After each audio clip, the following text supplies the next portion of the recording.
Oke, setelah di video-video sebelumnya Anda sudah belajar tentang pembentukan bayangan, skema lensa cekung dan cembung. Sekarang, seperti biasa, ada persamaannya. Kalau dilihat, persamaannya itu, yang ini, itu sangat-sangat mirip dengan persamaan pada cermin.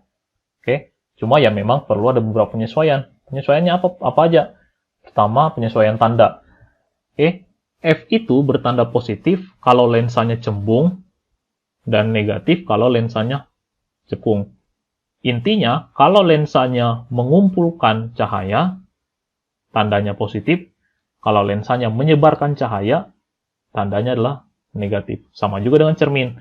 Kalau pantulan cahaya pada cermin terkumpul di satu titik, maka fokus cerminnya bertanda positif.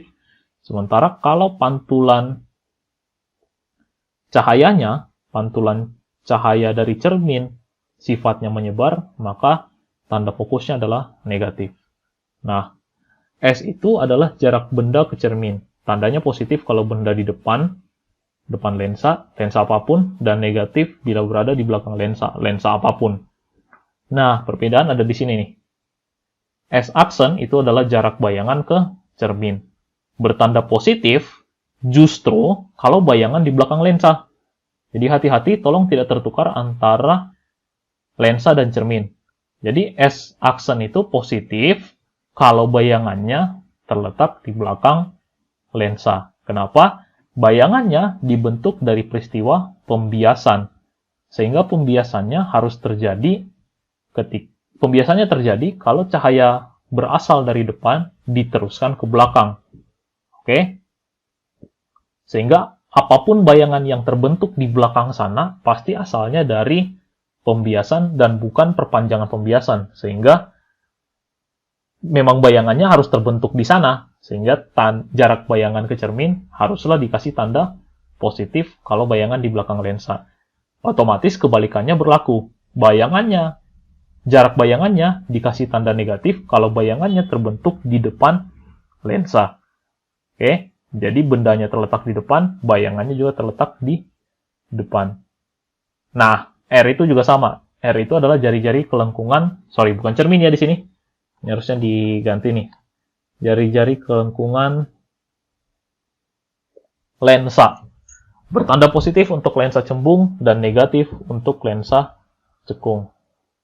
Oke, setelah ini. Nah, pada lensa ada besaran yang namanya kekuatan lensa. Oke, kekuatan lensa itu apa? Besaran yang menunjukkan kemampuan lensa untuk membelokkan cahaya yang melewatinya. Oke, sering disimbolkan dengan P, diambil dari huruf depan kata power, artinya kekuatan atau daya, dan diukur dalam satuan dioptri. Berarti satuan standarnya itu dioptri ya. Semakin kuat lensa atau semakin tinggi nilai dioptrinya, semakin besar pembelokan cahaya. Nih, contoh perhatikan nih. Nih, kalau dilihat, lensa sebelah kiri makin kuat nih ngebelokin cahayanya.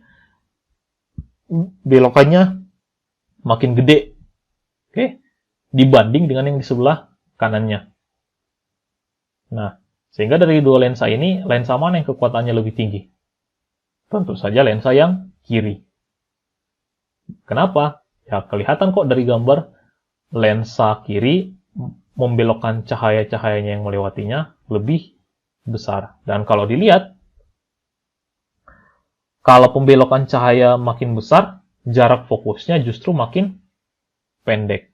Artinya, kekuatan lensa berbanding terbalik dengan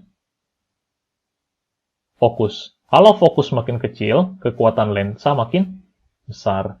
Sehingga rumus kekuatan lensa adalah 1/F.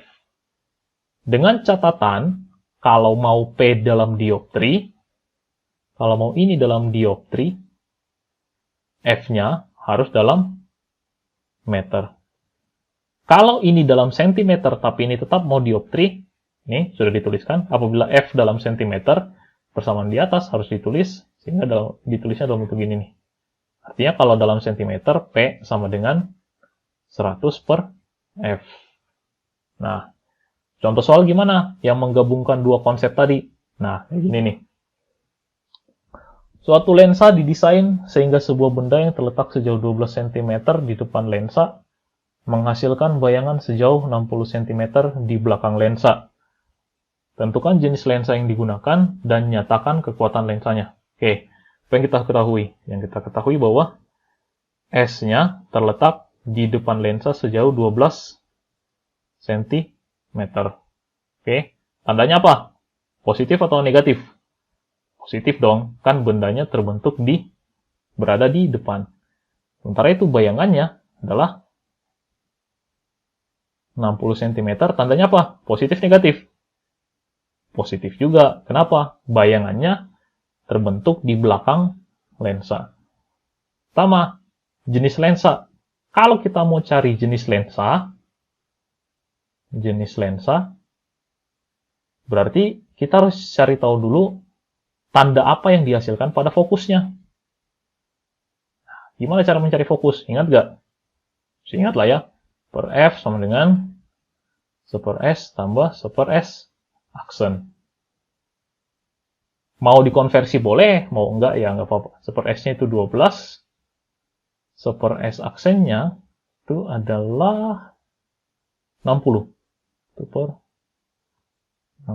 Berarti ini jadi berapa nih? 5/12. 5/60 cm. Sorry, tulis dulu satuannya. Tambah 1/60 cm. Lanjut ke atas ini. 1/F itu sama dengan 6/60 cm. Atau F-nya berapa? 10 cm. Tanda F adalah positif, maka F adalah lensa cembung. Oke. Berikut, yang kedua, tentukan kekuatan lensa. Gampang lah ya. P sama dengan 100 per P dalam centimeter. Berarti 100, bukan per P, sorry. Per F. Fokus dalam centimeter berapa? 10 cm. Artinya kekuatan lensanya adalah 10 dioptri. Oke. Agak mudah memang, tapi kalau misalnya agak sulit, ingat-ingat saja soal penandaan-penandaan tadi. Oke, ingat soal tanda-tanda, ingat soal jenis lensa. Persamaan ini tinggal diutak-atik aja nih. Sehingga nanti kita bisa menemukan jawaban atas pertanyaan yang diajukan. Oke, masih ada satu video lagi tentang dalil S-batch. Karena sudah pelajari di cermin, harusnya nanti akan lebih mudah. Sampai ketemu di video berikutnya.